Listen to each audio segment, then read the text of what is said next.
Pittsburgh Steelers fans, what is up? It is Sunday night. This is, I guess, the penultimate. Is that what you call it, the penultimate, when it's second to the last? That's right.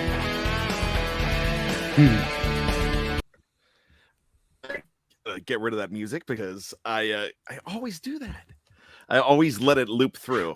I gotta try to disable that. But with that being said, I don't need to break down that fourth wall. My name is Bryan Anthony Davis. It is the penultimate episode of the Q&A, Sunday night Q&A for this off season, because next week there's going to be, whoa, wait for it. What is it? Yes, a Sunday post-game show as the Steelers play their last preseason game against the Detroit Lions. It's going to be exciting. And then there's going to be one more after that, one more Q&A to wrap it all up. I believe it's Jeremy Betts and KT Smith doing that show. And then it's just going to be a whole bunch of post-game shows. And featuring a new wrinkle this year, I'm going to let my co-hosts, Kyle Chrise and Tony Defeo, talk about that. Tony doesn't know what's going on. So Kyle, you talk about it. We're going to have a West Coast team. Is that true? You know, if you can't get enough Steelers content during the day and you want that late night fix, you know, in the style of your favorite late night programs, you know, like Letterman or Carson. Wow. No one knows who those people are, but coming soon. Or Chevy Chase. No, it wasn't good. Oh yeah, the Chevy Chase show. Yeah, that was a great show. Whatchin's Talking live, coming soon to your post game feed. Woo! I cannot wait. What Yin's Talking live. That's awesome. Then there's gonna be the road show. I can't wait for the What Yin's Talking road show. Like when you guys are in the off season, just go in different cities and everybody follows you. So that's my goal. That is my goal as podcast producer. Yeah, there you go. Anyways, gentlemen, I am so glad to have all of you on tonight, both of you on. It is going to be a definite fun night. The Steelers are 2-0 in the preseason, which we know records do not matter in the preseason. It's what happens on the football field. And I'm going to ask you guys right away, what is your knee-jerk reaction? And even more, what is your confidence level? Kyle, I'm going to start with you. I mean, confidence level is an all-time high. You know, back-to-back fourth quarter comebacks or whatever, you know, right where Ben left off. Kenny and Mace are picking it right back up. I'm all for it. I like that Kenny and Mace are picking it up. Or they pickins it up. Tony, how do you feel? Because there's excitement but concern. So Tony, what do you have going on in your cranium? I wasn't shocked. I think they're that kind of team. They're a young team and they have a lot of questions. They have a lot of questions coming into the year in every area of the team. And there's going to be ups and downs, especially in the preseason. I mean, there's a lot of changes that they made the last couple of years, and of course this past offseason. So I wasn't shocked that they kind of got pushed around at the line of scrimmage because the line's so young, and they really don't have their full complement of starters on the defensive line. But I will say this, and I don't want to be premature, but it looks like they might have a quarterback. Knock on wood. Don't say it. Yeah, we can't say it, but yeah, it's feeling, that part's feeling good. As you know, this is definitely your show, live chat. We want you to go ahead and throw in the questions. We do a half an hour show here, so throw them in. We'll throw them out as much as we possibly can until we get to the bottom of the hour. That's Kyle knows radio talk. He knows bottom of the hour. Tony, do you know bottom of the hour? I've been listening to talk show radio for 30 some years, so I know all about that. Yeah. To quote Bobby Brown, you know it. Yeah, you know it. So with that being said, let me ask you this question. I'm going to start off with a question for you fellas, though. Yeah, and you're going to hear it from the live chat, I'm sure, when those questions start rolling in. And Tony mentioned a little bit, the offensive line. I mean, are we going to party like it's 2008 with a scary offensive line here? Can they hold up, or was this the fact that maybe they're just having some growing pains, and the fact that the Jacksonville Jaguars have 86 first-round draft picks on the defensive side of the ball? Tony, I'll start with you. Well, I mean, if the Jaguars have any strength on their team besides perhaps Trevor Lawrence, it's their front seven. I mean, as you said, they've invested a lot of young talent, draft picks in that's on that side of the ball. So I wasn't that shocked. And as far as the offensive line, it's just, hey, look, I mean, they got a guy in Dan Moore who was a rookie last year, and he's still young. They're still trying to figure out who their left guard is. Jeff Daniels is a he's a promising young guy, one of the top free agent acquisitions that anybody had, but he's new. Mason Cole's new, and they have a new coach again. So like I keep saying, it wasn't going to happen overnight. They overhauled the line completely last year, and they had to add in a couple more pieces this year. So I expected them to struggle, and I expect the struggles to continue until they finally get it right. Hopefully that happens. Kyle, you're I mean, agreed. It's like we knew what the Steelers were in 2021. We knew what they were in 2020. It's been below the line O-line play. It's not going to get any different in the 4 months of this offseason, despite what we've signed. I think a lot of Steeler Nation is going to have to come to terms with this O-line isn't going to be top 10, and we can complain about it week in and week out, but we still got to play these 17 games with them. So I don't know. Well, we have two guys here that have now become they were runners up, but now they are the front runners for the guy that Steeler Nation is trying to kick to the curb. So we've got two of them. And now, I mean, one that's really wasn't there. He was there, but they were just trying to move his position. Now it's Mr. Kendrick Green. And so I want to ask you guys about him. And Kathy Ford says, but the offensive line. And AJC asks, is Kevin Dotson winning that battle? Now, the other guy he's on defense, and we're going to talk about him in a second. The guy that is on the top of the list now, because it seems like, real quick, Deontay Johnson was number one on that list until he signed that contract. So he was, I called my public enemy list. And so now he's off it. Now he's beloved again. And that's great. But now we've got a couple guys that everybody's down on right now. And it seems like Kendrick Green has just emerged. So I'm going to start with Kyle here. Kendrick Green, Kevin Dotson. Has Dotson won that battle already? This is one of those weird mysteries. We kind of heard it last year. There were some grumblings that, maybe the coaches weren't excited with Dotson's off-season training. There was kind of some, grumblings under the radar. But I think those have been more justified in this offseason. We're not seeing, I know he's been injured, but Dotson hasn't been that clear, winner in this position battle. And a year ago, the expectation was that Dotson was going to be kind of anchoring the line single-handedly, and now, I mean, look, KG, what we've seen, it doesn't look like he can be the guy at left guard. But then again, unless Dotson is out there showing reps on tape, then what choice is there? I don't know. I think if we don't see Dotson in this third game, it might be KG out there. Tony, retort. I don't get it. I love the guy. Meaning Kevin Dotson, his first year, and everybody who knows more about football than I do, they said that the running game was so much better when he was in there. And then last year, like Kyle said, the rumbling started, and he had an up and down year last year, and suddenly this year he's in a battle with Kendrick Green for left guard, which I did not anticipate. And Kendrick Green, I love him.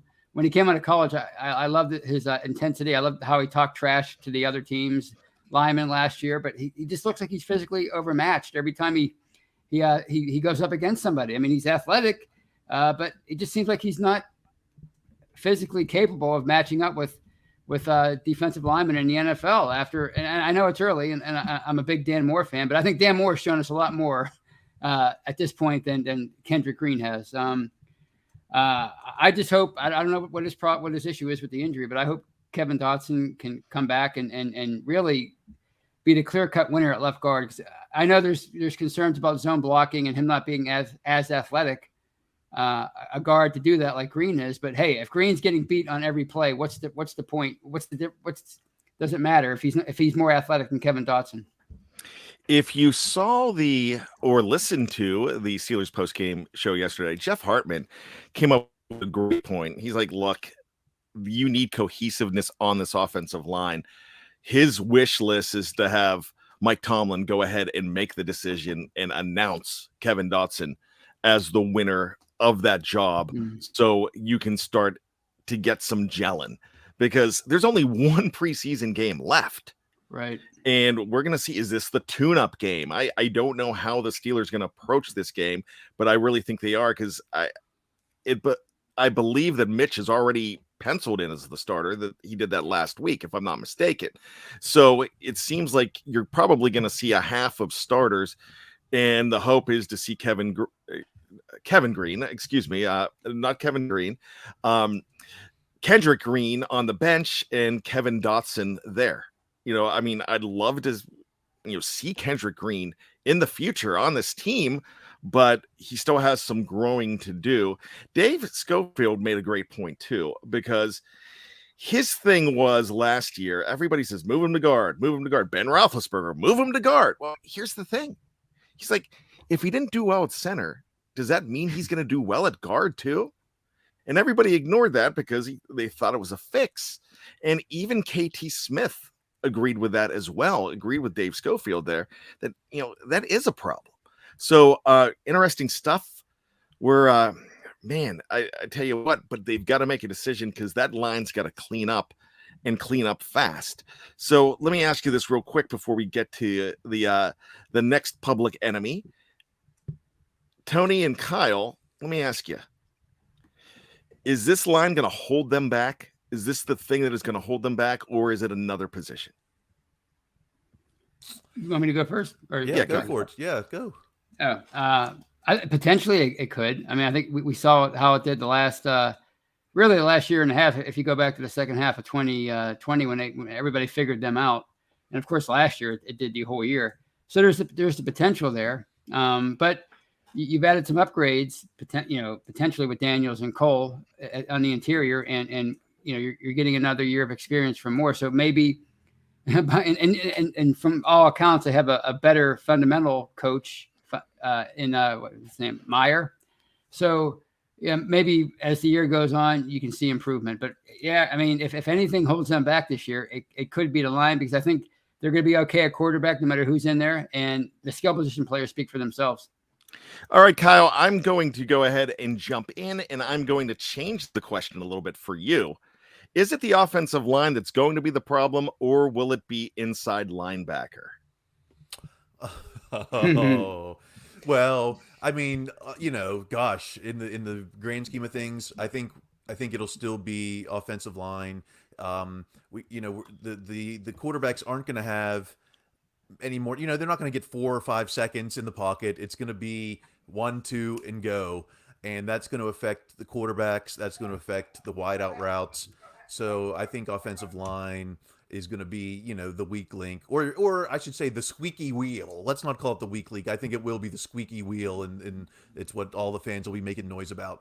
Now, inside linebacker, we're going to be talking about run defense the same way we're talking about this O-line. Don't expect large improvements. That we're not going to go to a top 10 run defense, I don't think. We're still playing with a lot of the same people as last season. So that's not a very optimistic answer, but. Well, let's go ahead and let's answer this question. Tony, I'll start with you. Will Bush even make the roster? Ask Wes. I'd be shocked if they cut him. I think they invested so much in him, and he hasn't been a total bust. I mean, that's based on last year. I know everybody's down on him, and based on last week, but he only played a couple of series last week, so who knows? But I think they owe it to themselves to give him one more year to try to turn things around. So yeah, he's going to make the roster. And, I mean, there's not a whole lot behind him anyway, as far as who would be an upgrade. All right, so we are going to go ahead with Cody now. But his first question was, "Oh gosh, how off the rails will this show go?" And I think that was me, because when you have me as the host, I kind of love to jump in that pool of pop culture. And now I've got two guys that love pop culture just as much as I do, and have the sense of humor to go with it. In fact, even a better sense of humor than what I have. So yeah, it has the potential to get off the rails in a hurry.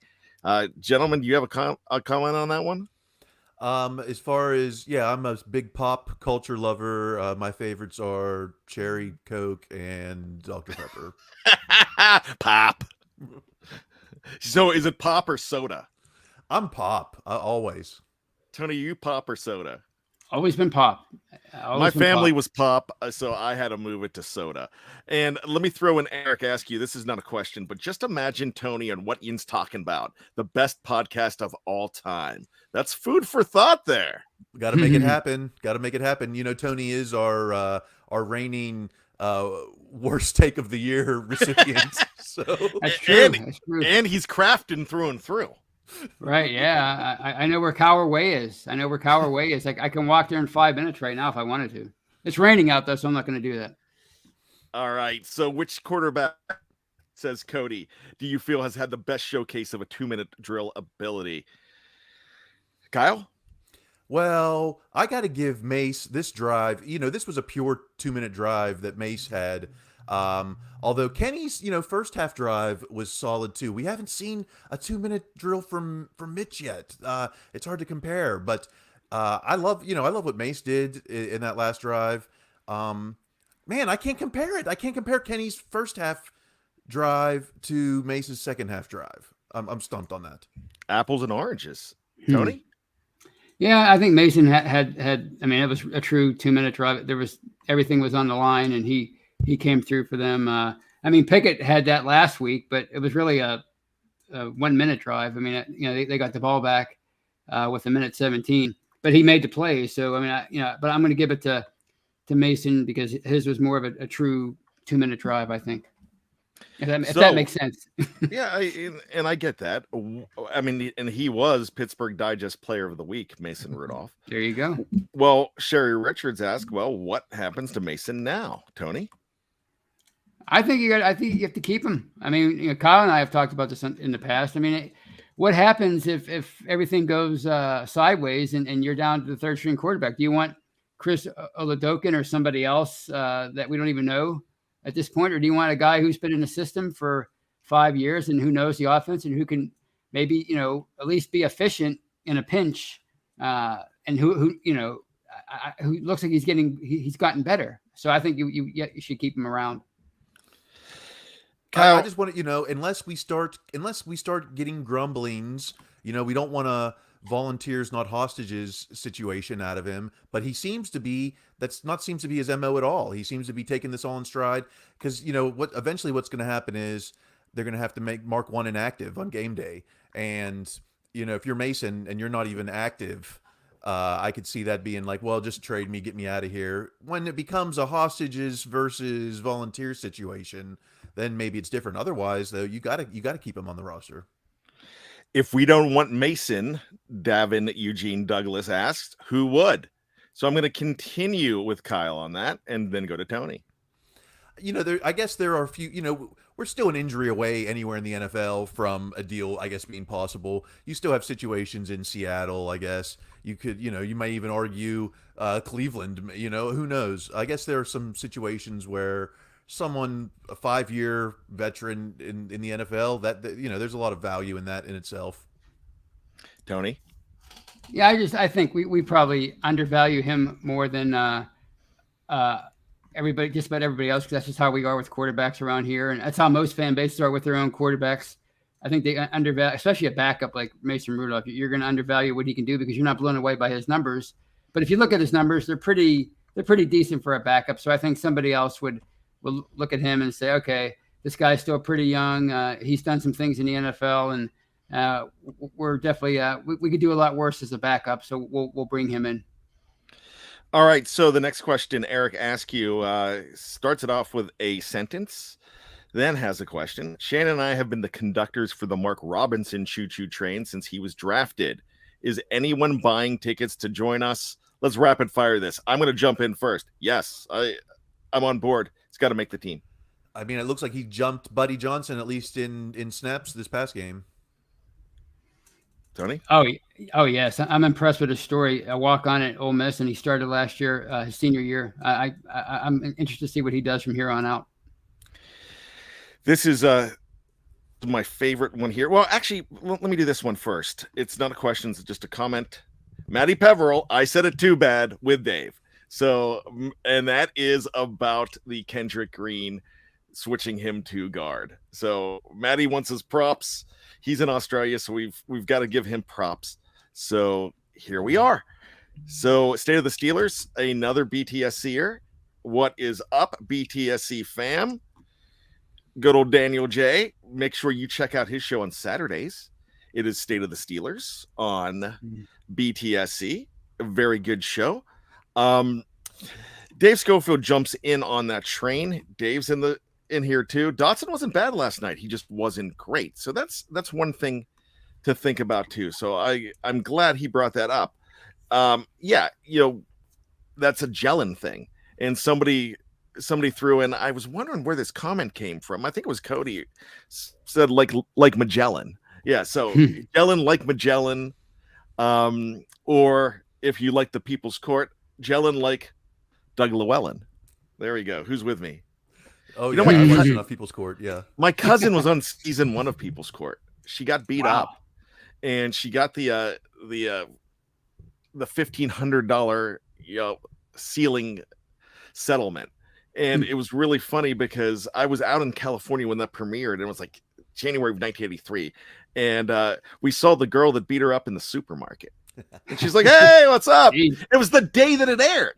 Wow. And the funny thing about that is because she got like $150 to be on the show. She didn't pay the settlement. And she's like, hey.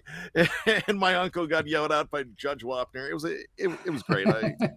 Justice served. Yeah, there you go. Facebook user, if we could have 5 wide receivers, who's your 5? I want more than 5 guys. But I want 5 guys now. But I'm talking burgers and fries. If we could have 5 wide receivers, who's your 5? Tony, hit me. Deontay, Pickens, Claypool. Gosh, I'd have to say Austin at this point because I think they like him even though he hasn't played yet. And you got to go with Tyler Vaughns, right? Or do you include Gunner in that mix? I guess you do. So it would have to be Gunner because he's not going to get cut. So if those first 4 in Gunner, because I like Tyler Vaughns, but they're not going to cut Gunner.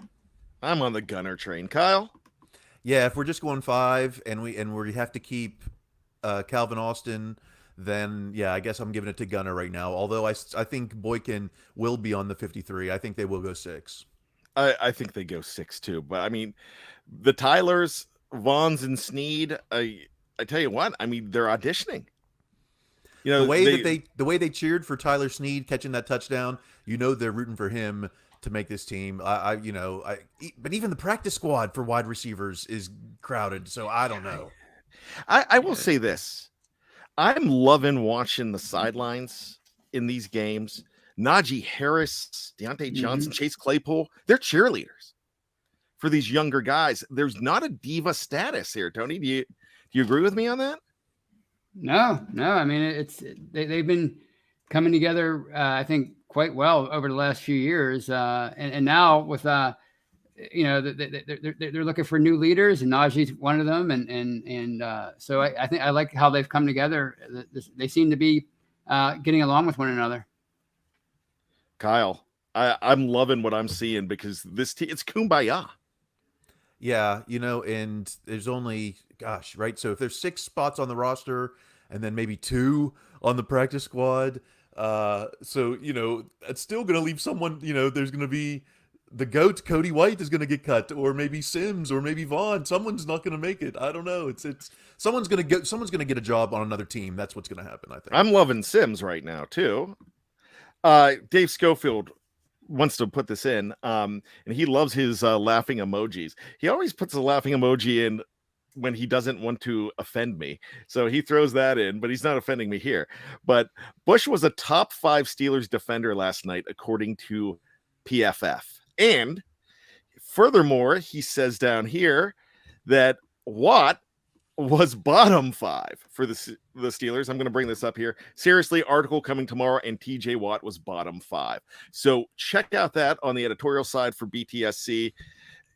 Dave's not we subscribe to PFF. You have to, because it's reporting the news. It doesn't mean that you're drinking the pop or the soda or the Kool-Aid.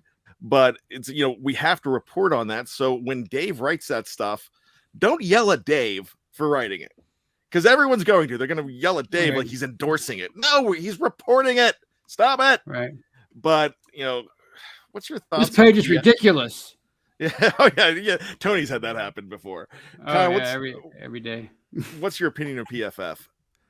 Hey, I don't understand some of those scorings, but, it's certainly, I guess it adds to the conversation. I think the point on Devin Bush, though, we've heard the coaches say above the neck is not the problem. So, it's almost kind of like, is Devin smart? Is Devin smarter for the position than Spillane is, have the guts of it? It's like sometimes I think that as bad as of what we see from Devin Bush, he still does the bad things better than the good players. Maybe, I don't know, but if that makes any sense. Tony, PFF, it's a good guide, but you really can't use it as a Bible, though, I think. No, I think like a lot of analytic sites, they don't factor in the human element as much as they should. And, they hated Marquise Pouncey basically his entire career, and he's probably going to be in a Hall of Fame. So, or he's at least borderline. So, you can't take as you said, you can't take everything they say as gospel. Paul Kern, this is a great question. Do we have one lineman on our roster that would start anywhere else in the division, the AFC North? Tony, do we? I thought it would be Daniels. He was so highly touted, but he struggled. But it looks to me with him, it looks like it might maybe assignment related. So he has to get that squared away. So, if he can get things squared away, possibly Daniels. But someday Dan Moore will be a starter for every team in the NFL. Want him as their left tackle. Really? That's a bold statement. Well, why not? 4th round pick. They've done more with lesser pedigreed players. So, I think people are selling that guy short for what he did last year, starting 16 games as a 4th round rookie. He's going to have some growing pains going up against some really good pass rushers. So I think you keep him in there and you let him grow. And I think he could be at the very least a John Jackson level left tackle. And wouldn't we all take that? What do you think, Kyle? I don't know too much about the rest of the divisions line, but I can say as far as the NFL, hey, we knew that Chooks was offered contracts elsewhere in the NFL. So, obviously he has some demand, in the league. I can't compare. I don't know enough about the division teams. That's for the We Run the North pod. There you go. Which, go ahead and check that out anywhere you download your favorite podcast. Another great one tonight. Matty Peverell throws this in. He's a Madden guy. And apparently Gunner is going to win NFL MVP this year because Gunner's like Steve Smith, the rookie on Madden 23. I'm through 11 games and he's got 4 return TDs of kicks. Wow. Jeez. There you go. You heard it here first. Gunner, who I like to call, this is not caught on. And if it's going to catch on with anybody, it's going to be you two. I think we should call him Joe Dirt. I like He's Joe Dirt to me. I'm for it. Okay, now if I can get the endorsement of Greg Benevin and Kyle Chrise. Well, I call him Gunner Gazoon Tight because that's true. I can't get that name out. I wish Dave would let us call him that when we're writing articles about him because it would be a lot easier to spell. And you know what? I'm seeing this right now. Remember the Antoine Randall L shirts? Oh yeah. I'm looking for Gunner. Oh yeah. There you go. So that's the shirt. Maybe I should keep that quiet. Here's one for me, fellas. Christopher 11 says, bad. should we keep an extra receiver over an extra running back? I'm going to say yes. The Steelers should go with more receivers than running backs. And here's why.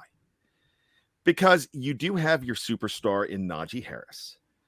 I am ready to send Benny Snell out because I like enough of what I see with Anthony McFarland Jr. I definitely like Jalen Samuels. Obviously, Mateo Durant is probably not going to have a spot on this roster either. But you've seen over the years what the Steelers can do bringing another running back in off of the street and plug them in mid-season if you have to in that backup role. As far as the wide receivers go, there's so much talent. You don't want to leave one of those wide receivers on the street, and you're going to leave some of those guys behind, but you have more talent at wide receiver that can probably do a little bit more than what you have at running back. And with the fact that you might need 4 receivers in a game to shine, and not the fact that, I mean, you can go with Najee and just give them some relief. So I think that's a break glass if needed situation at running back. So that's where I'm going to go with that one. So my question, thank you, Christopher 11. I appreciate it. Snoopy McQueen gives us $2 just to let us know that Tomlin has not won a playoff game in 5 years. Nobody on the Steelers has, unless they came from another team, but I appreciate the $2. Thank you very much. Zero-sum game. NFL is a zero-sum game. You know, it's like it's about making the playoffs. That's my take on that. Tony, he is in the top 20 all time of winning his coaches. Right. Yeah. Oh, wow. I mean, Chuck, go ahead. I'm sorry. No, Chuck Noll struggled even more at the end of his career here. So I mean, it happens. I mean, it happens when you're everybody goes through it, and you could have said that for free. But thank you for the $2. This is, you know, we're of the age where we can remember the Bubby era. We remember some of that, you know, but for fans of a certain age, this is the dark ages of their Steeler fandom. You know, yeah, that's true. I'm glad you brought that up. That's true. And so those comments are a lot more warranted if that's what you know. And we are now in a society where, I mean, we need a little more instant gratification. Man, I'm telling you, the Steelers would have not been the Steelers if Terry Bradshaw and the football world were like it was now back in the 70s, because he would have been, my gosh, he would have been Ryan Leaf. So yeah, they would have given up on him in today's day and age. There's absolutely. no doubt about it. Yeah. So I'm really proud of this. And I think this is because Kyle's on the show, because Kyle is now on the West Coast, and you know, he is Western PA, but now on the left coast. Is left coast okay? Am I allowed to say that? I haven't heard that specifically, but I've seen people say it. Yeah. You've never heard left coast. Okay. But you're bringing in the star factor. And I guess because of that, Ryan Gosling is here. And Bush exposed himself last week with those comments. So you're our star factor. You're the one bringing him in. You know, Gosling, I have a different take on that whole Devin Bush soundbite there, and I blame the question that came from the fan 93.7. I thought it was a stupid question. You know, like, oh, you had a not so great season last year, and now is this your last chance? You know, it's just like, how do you think Devin Bush was going to answer? Do you think he was going to be like, yeah, I'm going to do my best for Steeler Nation, whatever? Yeah, I love it. Those are questions, you know, and you wonder why Marshawn Lynch comes in and says, I'm just here so I don't get fined. That's why Tony's on the show. It's the only reason. Fill a quota. That could be your new catchphrase. Right. Davin Eugene Douglas. Is Marcus Allen coming in for Devin Bush on passing situations? I mean, could we see more of Marcus Allen there? We haven't seen. I mean, he's been hurt, right? But yeah, you know, he's been banged up. Marcus Allen is a major special teams contributor, and so I don't think it's going to be that easy to, some people think Marcus Allen's job is an easy roster cut. I don't think it's that easy, especially from what we haven't necessarily seen from Buddy Johnson yet.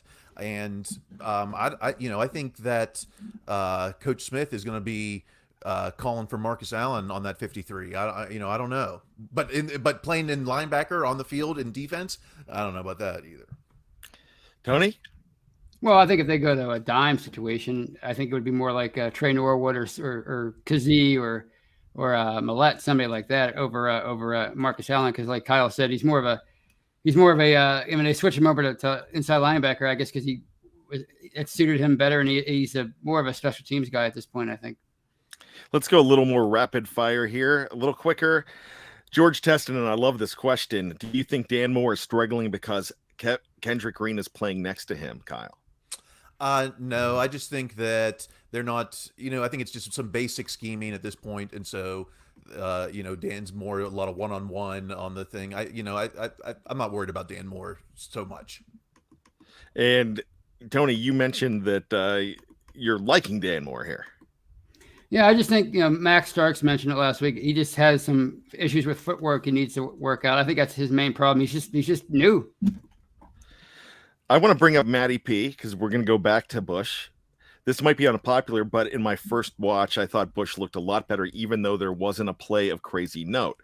This week will be a good test, and that's really good. Now, somebody else mentioned, and I don't know who put it up there, but I noted it in my head, and it was the fact that, gosh, here it is. McEldew says, Doug Peterson has the Jags playing fast. And they really did. One thing I want to, it's not an excuse, but it's an excuse. I have no problem saying it. Keep in mind that Jacksonville was playing game number 3 of 4. The Steelers are on a different schedule, playing game number 2. So there are different stages of each preseason out there on display last night.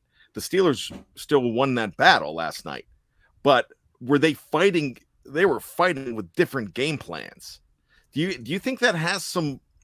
You could warrant that, Kyle? I mean, definitely. You could look at some of the. You could look at some of the some of the pass defense, and I think that was pretty basic and vanilla. And you could say, well, we're still trying to see who works in what situation, and maybe that's why the Steelers D gave up some of those 3rd and longs. Maybe there's something to that. But this is the NFL, and these guys are in shape 12 months of the year. I don't know how much.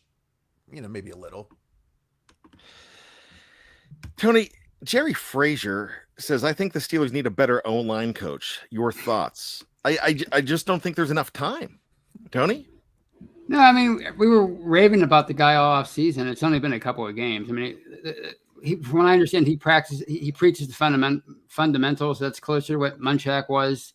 I just think you got to give him time. I mean, they're on their 4th O-line coach since 2018. At some point, you just have to stick with a guy for more than a year, or a preseason in this case. There was a question by the CUDA asking about how many players the Steelers need to cut this week. Dave Schofield jumped in. I want to bring it out to everybody else. Yes, they will be down to 80 this week.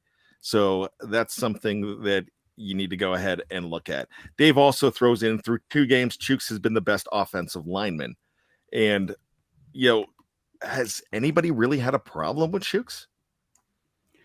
I don't. I mean, he's a modern day Max Starks. I think he's the guy who's going to be, above average, but he's never going to be a star. But he's going to be good enough to start, I think. Kyle Chrise. Hey, they paid him the money, and I'm not going to argue with Omar Khan or Kevin Colbert. So, although I did see one highlight where they tried to do some kind of pool play. And I don't know if Chukes missed his guy or if Benny Snell just couldn't catch up to him, but it wasn't Faneca out there pulling, let's just say. That's true. This is a big one. Actually, there's a couple more. Sherry Richards, well, Justin Lane finally made a play, or as Jeff Hartman calls him, Lustin Jane, made a play. Does he make the team? Kyle. I don't know. This is cornerback room is another tricky situation. Are you going to keep 5? Then it's between Pierre and Justin Lane. It probably comes down to special teams contributions once again. And I think James Pierre gets the ring when it comes to special teams. But one interception. It's I don't know. It wasn't like that was a super athletic play. I think the ball just kind of found its way into his arms.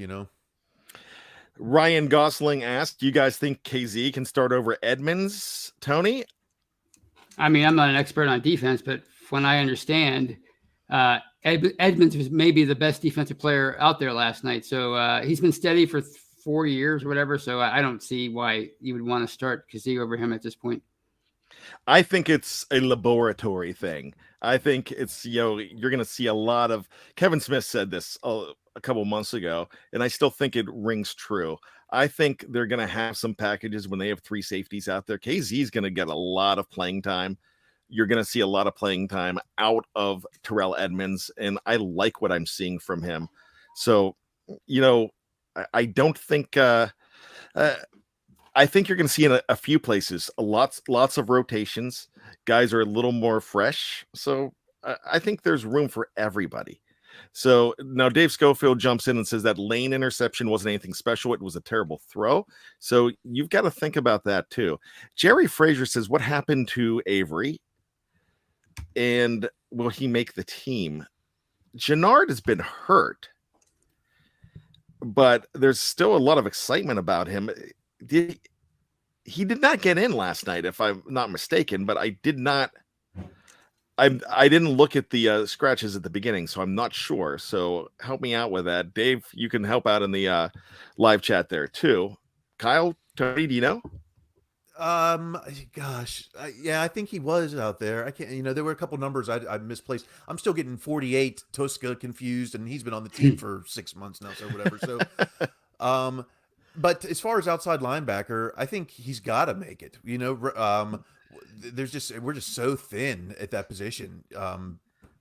If they brought in someone outside, even still, I wouldn't be surprised. We've got our answer. This is why Dave Schofield, should just replace me on the show. Avery was top 5 PFF defensive score last night. So good. He had some, I didn't notice too much. I mean, I didn't see it. It didn't pass the eye test. I didn't see him, although then again, I was watching on some bootleg live stream. So do we start Kenny this weekend, Tony? Love to see him play the entire first half. Well, it all depends on what their plans are. If it's going to be their tune-up game for sure, then it's probably going to be Trubisky. So he'll probably come in maybe late second half or second quarter, I'm guessing, if that's how they handle it. But if it's a we don't care about this game kind of deal, like what it used to be with the Panthers, and I'd like to see Pickett play almost the whole game. Kyle? Yeah, you can't deny taking less snaps for Kenny unless you think that he's just ready to play, which he might be. But I think we're going to see more and more, just because I think that's what the fans want. That's certainly what the networks want. I think they want to see Kenny, not Mason. Matty Peverell gives us $2.99. Matty, you don't have to give that. Just send it straight to me. You're on the network. No, but thank you very much. Shirley Robinson means Marcus Allen is on the. Why are you putting emojis in here? Okay, I'm taking the $2.99. You have to pay it. Cutting block. There's scissors. Is he on the scissors block? Is he on the cutting block? I don't know. But yeah, he very well might be. Have we seen Robinson play much special teams though? I don't know.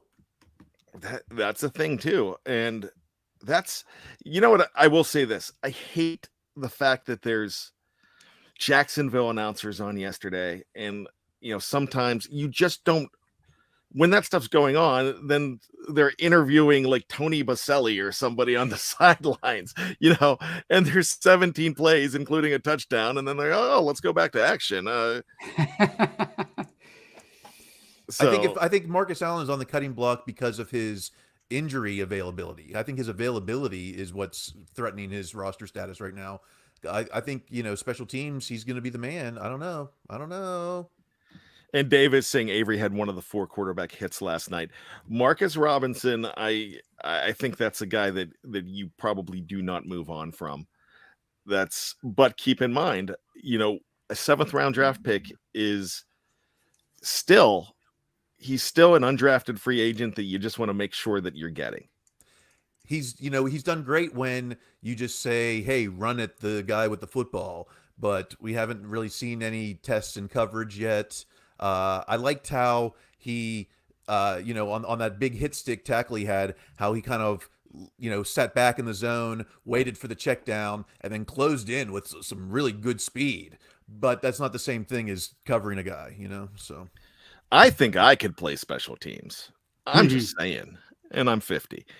Guys, this has been a fun show. It was supposed to be a half hour. I had so much fun with the live chat. I had so much fun with you guys. Hey, check this out. Not only are the 3 of us on, look at how many of the BTSC guys were hanging out right there in the live chat, contributing to the show. So thanks to Dave Schofield, Matty Peveril, State of the Steelers, everybody in the live chat helping us out. We really appreciate all of you. This is what we get here. We're a BTSC family. We're a Steelers family. We all do this together. We're all getting excited because the season is getting ready to start. Make sure you check out tomorrow morning Jeff Hartman on Let's Fried.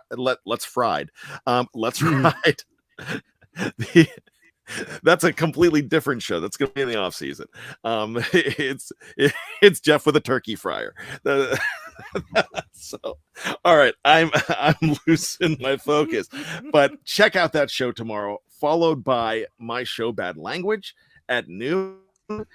Defeo, Shannon White, and myself will be together for The Hangover, and then all the way to Thursday. Check out another episode of What Yin's Talking About. And after that show, there is going to be a Steelers preview with, yes, Kyle, we're going to preview something other than the Steelers. Oh, other than the Steelers? We're going to be previewing the Steelers game. Every week in the offseason, they're going to be previewing, I guess, the Steelers. I'm like, we're not changing the name, Kyle. All right. So the final question I'm going to bring up is Eddie Powers. How about them Steelers? Hey, they're 2-0 in the preseason, and I think we're feeling a little bit better about this team than we did even a month ago, even 2 months ago. So here we go, Steelers. Here we go. Gentlemen, thank you for hanging out with me tonight. For Tony Defeo, for Kyle Chrise, my name is Bryan Anthony Davis. Keep your feet on the ground, and Kyle, I'll let you help me out with this one. If you know it, if you don't, I'm going to go over to Tony.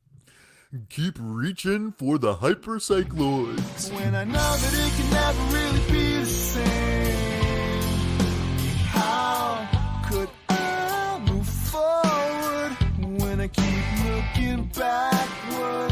I'm just standing still. How can I fight this obsession?